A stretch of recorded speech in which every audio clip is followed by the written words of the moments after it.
সম্মানিত মুসল্লিয়ানে কেরাম, গোসলের ফরজ হলো তিনটা। গোসলের ফরজ কয়টা? জোরে কর। গোসল হলো তিন প্রকার। কয় প্রকার গোসল বললাম? গোসল হলো তিন প্রকার। তিন প্রকার গোসলের মধ্যে একটা হলো ফরজ গোসল। একটা গোসলের নাম কি? ফরজ। আরেকটা গোসলের নাম হলো সুন্নাত, আরেকটা গোসলের নাম হলো মুস্তাহাব। তাহলে গোসল কয় প্রকার পেলাম? ফরজ, সুন্নাত, মুস্তাহাব। বলেন ফরজ, ফরজ গোসল, সুন্নাত গোসল, মুস্তাহাব গোসল। তাহলে গোসল কয় প্রকার পেলাম? তিন প্রকার। সম্মানিত মুসল্লিয়ানে কেরাম, তাহলে এই তিন প্রকার গোসলের মধ্যে গোসল শব্দটাও কিন্তু আরবি শব্দ। গোসল শব্দটা কি? আরবি শব্দ। গোসল বললে তো আমরা বুঝি, গোসল বললে আমরা বুঝি না, কিন্তু শব্দটা আরবি।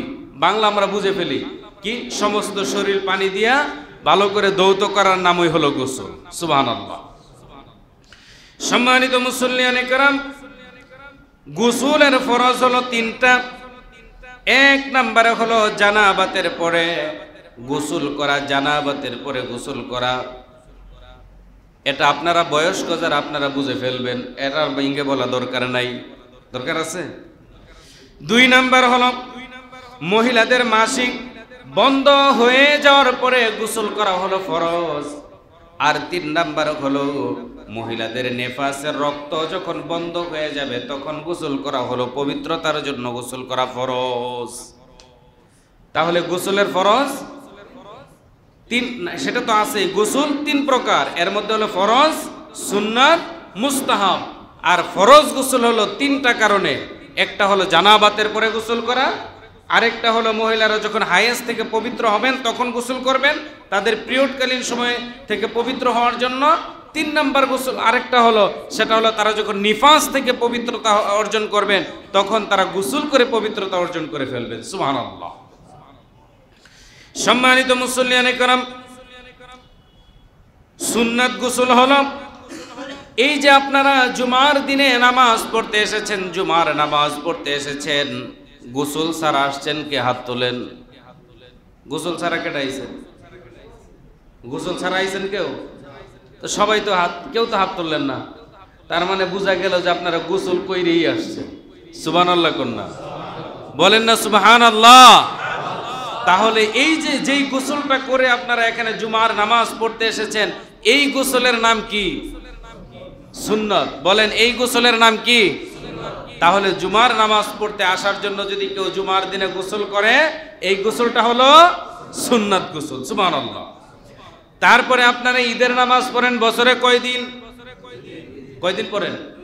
2 দিন। 2 ঈদের নামাজের পূর্বে যে গোসলটা আপনারা করেন ওই গোসলটাও হলো সুন্নাত গোসল। ওই গোসলটার নাম কি? সুন্নাত গোসল। সম্মানিত মুসল্লিয়ানে কেরাম, এরকম ভাবে অনেকে হজ এবং উমরা করতে যায়, যায় কি যায় না? হজ এবং উমরা করতে যারা যায়, হজ এবং উমরা করার জন্য হাজী সাহেবদেরকে আরাফার দিনে দুপুরের পূর্বে গোসল করা, এটাও হলো তাদের জন্য সুন্নাত গোসল। তাহলে গোসল জুমার দিনে গোসল করা হলো সুন্নত। আমরা প্রতি জুমার নামাজ পড়তে আসার সময় গোসল করে আসি কিনা? আবার ঈদের নামাজের দিন গোসল করি কিনা? তাহলে এই দুইটা সুন্নত আমরা সবাই পালন করি। কিন্তু যারা হজ এবং উমরা করতে যায় তারা হজ এবং উমরা এহরামের কাপড় পরার আগে যদি গোসল করে সেটাও সুন্নত। সুবহানাল্লাহ কোন। সম্মানিত মুসল্লিয়ানে কেরাম, তাহলে সুন্নাত গোসল পেলাম। বাকি রয়েছে কোনটা? বাকি রয়েছে কোনটা? কথা কয় না। বাকি রয়েছে কোনটা? কেউ যদি জুমার নামাজের পরে গিয়ে গোসল করেন কোনো ময়লা টয়লা বা কোনো কিছু থেকে পবিত্র হওয়ার জন্য, এটার নাম মুস্তাহাব। বোঝা গেল ফরজ এবং সুন্নত গোসলের বাহিরে যত গোসল করবেন সব মুস্তাহাব। জি, নিয়মিত যেই গোসলগুলো আপনারা প্রতিদিন করেন এগুলো কি? মুস্তাহাব। জুমার দিনে গোসল করা আর ঈদের দিনে গোসল করা সুন্নত। আর বাকি তিনটা তো বলেই দিলাম আগে। সম্মানিত মুসল্লিয়ানে কেরাম, গোসলের ফরজ হলো তিনটা। গোসলের ফরজ কয়টা? গোসলের ফরজ কয়টা? তিনটা। এক নম্বরে হলো কুলি করা। এক নম্বরে কি? কুলি করা। যদি কেউ রোজা না থাকে তাহলে একেবারে ভালো করে গড়গড়ার সাথে কুলি করা, নাকের মধ্যে পানি দেওয়া। 2 নম্বরে কি? 2 নম্বরে কি? নাকের মধ্যে এটা কি গোসলের ফরজ। আর 3 নম্বর হলো সমস্ত শরীর পানি দিয়া ভালো করে ডলে মেজে একবারে ধুইবেন। চুল পরিমাণও যদি কোনো জায়গায় শুকনা থাকে তাহলেও কিন্তু গোসল হবে না।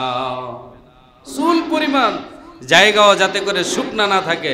এই জন্য গ্রামে গঞ্জে যারা আগে তো গ্রামে গঞ্জে দেখা যেত খালে বিলে এমনকি পুকুরের মধ্যে গোসল করতো, তাই না? এখন গ্রামেও কিন্তু খালে বিলে আর পুকুরেও মানুষ এখন আর যাইতে চায় না। আর অধিকাংশ পুকুরগুলো হয়ে গেছে এখন মাছ চাষের জন্য। আগের পানি ভালো ছিল, পুকুরের পানি নিয়ে রান্না করতো, আমরাই তো ছোটবেলা দেখেছি, খাইতো। হ্যাঁ, আমরা দেখছি যে বিলের পানি এনে খাওয়া হতো।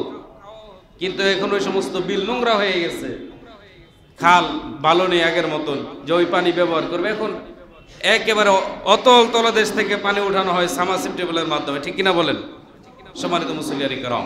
তাহলে গোসলের ফরজ হলো 3টা: কুলি করা, নাকের নরম জায়গা পর্যন্ত পানি পৌঁছানো, আর সমস্ত শরীর ভালো করা, ধৌত করা।